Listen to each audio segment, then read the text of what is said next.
We've come a long way with our challenges so far, looking at box model properties, floats, text alignment, and writing modes. Let's put them all together and build a larger layout with an article. In this challenge, you'll repeat the layout that you see here. I've given you starting HTML and CSS with some basic styles to get you started. To approach this challenge, first, you need to establish a writing mode. Then, you'll need to think about what properties you need to achieve the layout, including width, height, margin, padding, borders, floats, and other layout elements.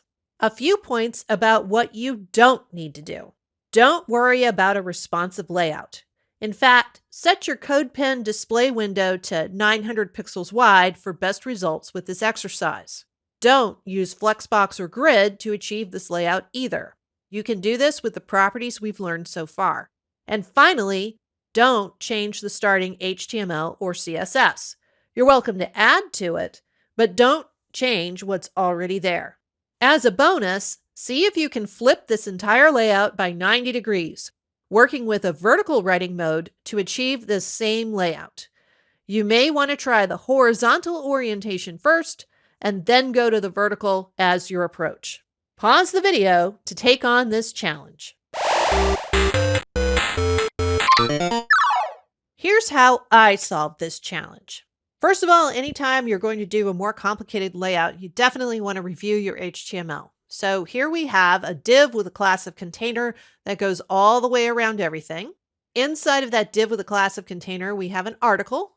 That article contains an H1, some text, a paragraph with an image inside of it, another paragraph, and then that article ends.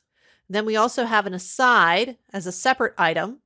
Inside of that, there's an H2, we have an image, and we have a paragraph of text inside of that as well. Sometimes it's useful to understand parents and children. If that's the case, you can always collapse these here right inside of CodePen. Just look for the little triangle next to the line numbers, and that may help you understand the structure of the page as well. So with that structure in place, let's go through the CSS that we used to set up this layout.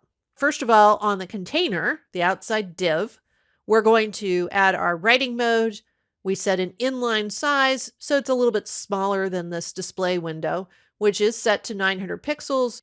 Notice that you can very finely tune the width of that window by watching the numbers that appear down here on the bottom.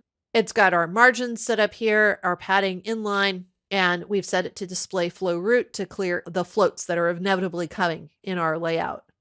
The article itself is set to an inline size of 500 pixels and a float of inline start. In other words, it's going to float to the left here, that whole entire article. And then the paragraph with the image inside of it is going to float inline end, in other words, to the right side inside of that article. The aside itself is going to have some margin associated with it and a size. In this case, I chose 25%. We can give it the dotted borders on the top and the bottom using border block and 1 rem of padding. And we floated this to inline end. So while the article is floated inline start, aside is floated inline end, and that will put these two items next to each other. We have to clear on the container. Otherwise, our container won't encompass any of this information. You'll have just a blue line going across the top of the page, and you'll wonder why it didn't work. Well, if that's what you got, you forgot to clear. That is why it is broken. And then finally, in order to get your image here to look round, you can simply give it a border radius of 50%. That will assign a nice radius to all 4 sides of this picture. The picture itself isn't quite square, so it's a little bit egg-shaped, but it's close enough. You get the idea. So this was the easier of these two problems. In this case, we went with the horizontal layout. But now if you simply change that horizontal layout to a vertical RL structure here, you can rotate this page.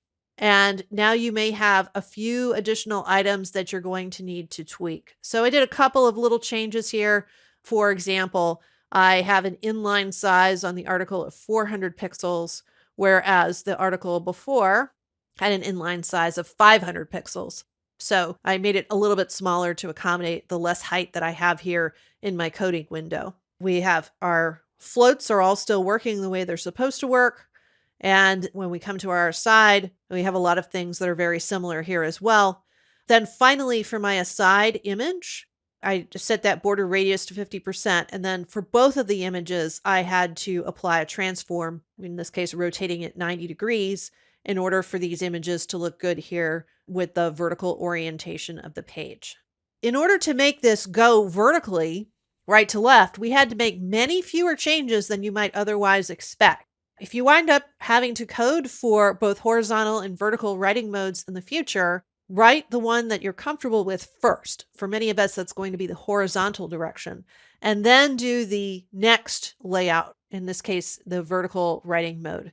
If you're coming from an English background like I am, that's probably a good way to think about it.